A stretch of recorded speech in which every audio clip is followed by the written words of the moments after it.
Brain tumour जो होता है वो ब्रेन के जो सेल्स होते हैं, जो नॉर्मल सेल्स होते हैं, अ, उनके इम्बैलेंस से बनता है। क्या होता है कि शरीर में जो नॉर्मल सेल्स जो होते हैं उनकी एक पर्टिकुलर लाइफ स्पैन होती है।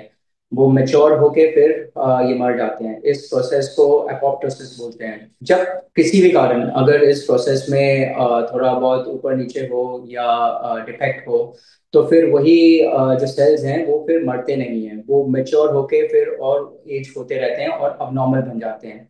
ये ब्रेन के किसी भी हिस्से में हो सकता है। ये कैंसर का भी सेल हो सकता है, ये नॉन कैंसर सेल भी हो सकता है। तो ब्रेन ट्यूमर के लक्षण काफी हो सकते हैं। हेडेक हो सकता है, विजुअल डिस्टर्बेंसेस हो सकते हैं, नौशिया वॉमिटिंग हो सकता है, इनकोऑर्डिनेशन, कंफ्यूजन, सीजर्स, मेमोरी, ये थोड़ी बहुत इफेक्ट हो सकती है। वो बेसिकली डिपेंड करता है कि ट्यूमर, चाहे वो कैंसर हो या नॉन कैंसर हो, कौन से दिमाग के कौन से हिस्से में ये इफेक्ट डाल रहा है। अगर दिमाग के आगे के हिस्से में थोड़ा बहुत इफेक्ट है, तो फिर आदमी की पर्सनालिटी में थोड़े बहुत चेंजेस आएंगे। थोड़ी बहुत उसको नौशिया और वॉमिटिंग के प्रॉब्लम ज़्यादा रहेंगे। थोड़ा ब्लरिंग और विजन रहेगा, हेडेक ज़्यादा रहेगा।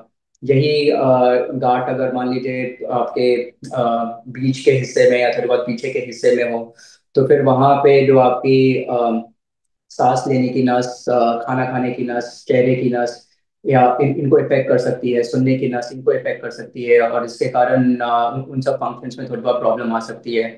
अगर ट्यूमर छोटे दिमाग के आसपास कहीं पे हो तो सांस लेने में दिक्कत हो सकती है। आदमी ये कोमाटोज भी हो सकता है।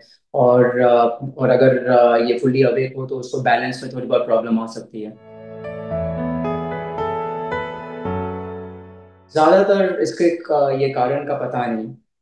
ये किसी नॉर्मल इंडिविजुअल में भी हो सकते हैं। कभी कभार ये अगर फैमिली हिस्ट्री हो या कोई जेनेटिक म्यूटेशंस हो, जब ये आप पेट में रहते हो। रेडिएशन एक्सपोजर एक कारण हो सकता है।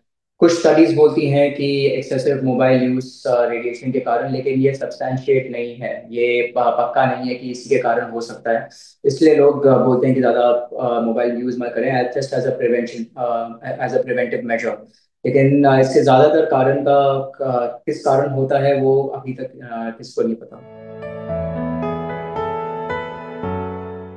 कोई भी पेशेंट अगर ब्रेन ट्यूमर के साथ डायग्नोस हो, कोई भी पेशेंट अगर कैंसर के ब्रेन ट्यूमर के साथ डायग्नोस हो, तो आज हमारे पास state of the art facilities हैं, state of the art treatment facilities हैं, कि अगर टाइमली इंटरवेंशन हो सके तो फिर क्वालिटी ऑफ लाइफ बहुत अच्छी होती है पेशेंट की।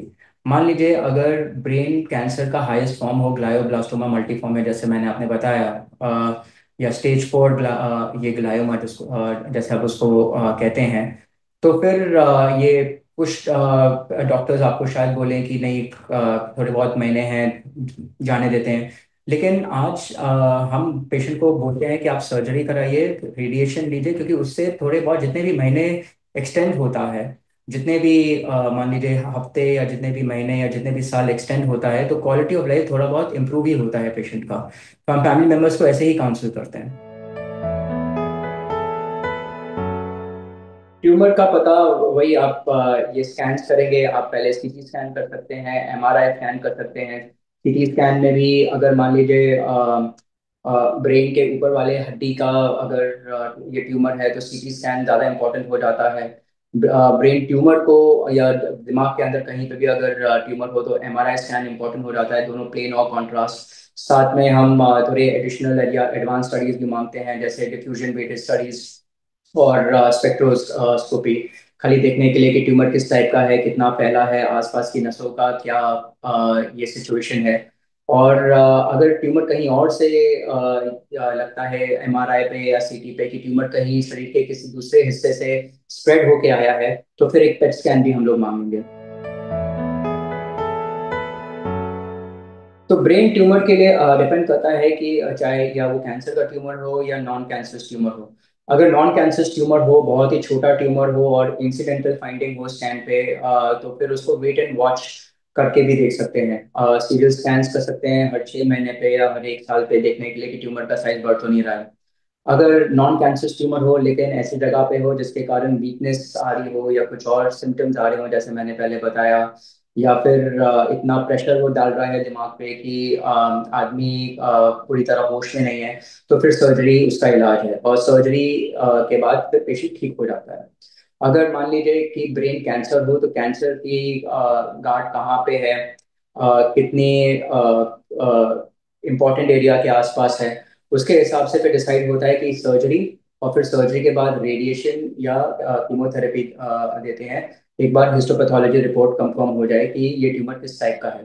कभी कभी अगर मान लीजिए ट्यूमर इतना डीप हो कि हमको पता है कि अगर हमने सर्जरी की तो आदमी आगे जाके उसको वीकनेस होगी, तो फिर हम खाली बायोप्सी करके निकल आएंगे, क्योंकि बायोप्सी हमें बता देगा कि किस टाइप का कैंसर है, और उसके लिए रेडिएशन बेहतर है या कीमोथेरेपी।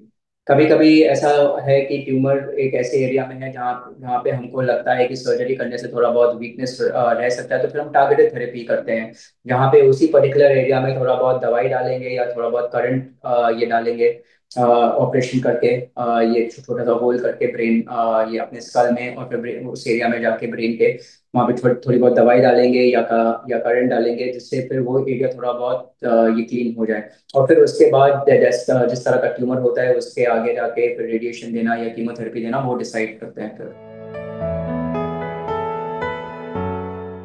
ब्रेन ट्यूमर दो टाइप के होते हैं, नॉन कैंसरस और कैंसरस। इसके कारण क्या है कि क्यों ये पर्टिकुलर ये ट्यूमर्स आते हैं, ज़्यादातर इसका कारण हमें नहीं पता। लेकिन अगर मान लीजिए कुछ ये बिनाइन ट्यूमर्स हैं या जो नॉन कैंसरस ट्यूमर्स हैं, जैसे आपके वेस्टिबुलर schwannomas जो होते हैं, फॉर एग्जांपल जो आपके आठवीं टेंडन नर्व के ट्यूमर्स होते हैं जो आपके हियरिंग को कंट्रोल करते हैं। तो अगर फैमिली में ये हिस्ट्री है तो आपको ये ट्यूमर होने के चांसेस थोड़े ज़्यादा होते हैं। तो उसी हिसाब से फिर हम लोग ये डिसाइड करते हैं कि ये कि ट्रीटमेंट ऑप्शंस क्या अवेलेबल होने चाहिए। ट्रीटमेंट के बाद वही ट्यूमर वापस उसी जगह हो सकता है, ये संभव है, वो डिपेंड करता है आपने सर्जरी में कितना आप ट्यूमर निकाल पाए हैं। मान लीजिए सर्जरी में अगर नॉन कैंसरस ट्यूमर है और आपने उसको पूरा निकाल लिया हो, तो उसके आने के चांसेस उसी एरिया में बहुत कम होते हैं। अगर आपने आधा ट्यूमर निकाला हो और उसके बाद फिर पेशेंट को रेडिएशन के लिए भेजा हो, फिर भी उस चांसेस कम रहते हैं। लेकिन कुछ ट्यूमर्स होते हैं जहाँ पे आप पूरी तरह ट्यूमर नहीं निकाल पाए हैं, आपने रेडिएशन भी दे दिया है, तो उसके बावजूद भी ट्यूमर के जो रेमनेंट्स होते हैं, जो या जो थोड़े बहुत जो टिश्यूज जो ट्यूमर के बचे रहते हैं, वो फिर से वहाँ पे ग्रो करके फिर से प्रॉब्लम क्रिएट कर सकते हैं। परफेक्ट एग्जांपल इसका ग्लायोब्लास्टोमा मल्टीफॉर्मे है, जो हाईएस्ट फॉर्म है ये ब्रेन कैंसर का। ये इस ट्यूमर को देखा गया है कि निकालने के बावजूद, उसके बाद रेडिएशन देने के बावजूद, कीमोथेरेपी देने के बावजूद, उसके वापस आने के जो चांसेस हैं वो काफ़ी हाई होते हैं पेशेंट्स में। तो brain tumour quality of life को काफ़ी बुरी तरह इफेक्ट करता है, बिकॉज आदमी की सोचने की क्षमता को इफेक्ट कर सकता है। आदमी को वीकनेस आ सकती है हाथों में, पैरों में। बोलने की क्षमता को इफेक्ट कर सकता है, देखने की क्षमता को इफेक्ट कर सकता है, डिपेंडिंग अपॉन कि ट्यूमर कहाँ पे है। तो जो क्वालिटी ऑफ जो लाइफ जो होती है ट्यूमर के कारण, वो बहुत जल्दी डिटीरिएट होती है। इसीलिए टाइमली इंटरवेंशन बहुत इंपॉर्टेंट हो जाता है। ब्रेन ट्यूमर का अनफॉर्चुनेटली, जैसे मैंने पहले बताया कि कारण मोस्टली कोई जानता नहीं कि क्यों होते हैं। उसमें भी अगर आपको पता है कि आपकी फैमिली हिस्ट्री है एक पर्टिकुलर टाइप ऑफ ट्यूमर की, तो आप सीरियल स्क्रीनिंग्स के लिए जा सकते हैं हर साल अपने डॉक्टर के पास। अगर कुछ ये जेनेटिक म्यूटेशंस हैं तो फिर आप उसका ख्याल रख सकते हैं आगे ये चल के अपने फैमिली मेम्बर्स में। और प्रिवेंशन, जो अगर आप कुछ क्या कोई ऐसी जगह पे काम कर रहे हैं जहाँ पे रेडिएशन एक्सपोजर थोड़ा ज़्यादा हो, तो आप थोड़ा बहुत वहाँ पे ध्यान दे सकते हैं। लेकिन पूरी तरह इसको प्रिवेंट नहीं किया जा सकता, क्योंकि इसका कारण नहीं पता।